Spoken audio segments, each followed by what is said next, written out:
Aujourd'hui, leurs carrières sont au top. Chanteur à succès, Julien Doré enchaîne les tubes et les tournées pendant que Virginie Efira fait un carton au cinéma.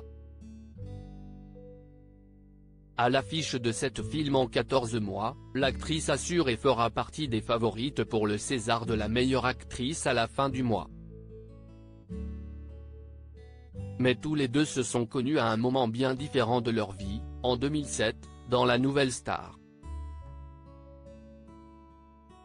À l'époque, Virginie Efira, qui rêvait de cinéma selon le chanteur dans Le Monde, n'a pas encore franchi le pas et semble s'épanouir sur les plateaux de télé.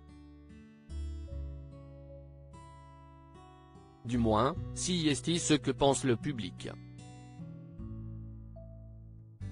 Mais Julien Doré, qui a 5 ans de moins qu'elle et qui est candidat de la saison 5, comprend à quel point elle est aussi perdue que lui.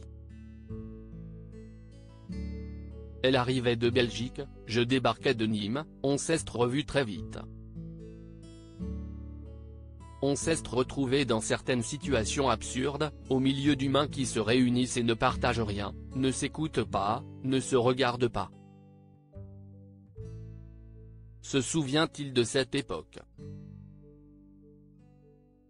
Heureusement, les deux amis savent veiller l'un sur l'autre, surtout que Paris était une ville intimidante pour eux. Virginie Efira, une actrice sans limite par notre éducation et notre origine, on s'est protégés mutuellement.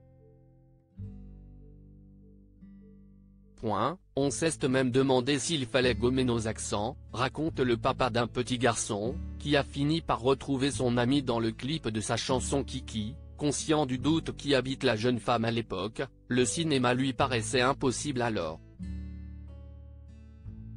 Une marche pourtant franchie quelques années plus tard, d'abord en tant qu'héroïne de comédie romantique. Avant que le succès ne frappe à sa porte et que les réalisateurs les plus prestigieux ne lui réservent leur plus beau rôle.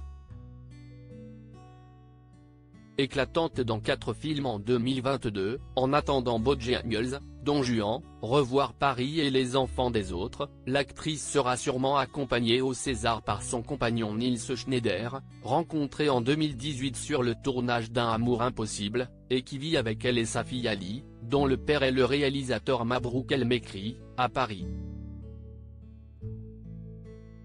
En 2023, elle est attendue dans L'amour et les forêts, de Valérie Donzelli, qui fait partie de ses réalisatrices fétiches, mais également dans un tout autre registre. En effet, elle rejoindra Jonathan Cohen, Leila Bekti, Géraldine Nakache ou encore Pierre Ninet dans la saison 3 de LOL, qui ressort sur Prime Video.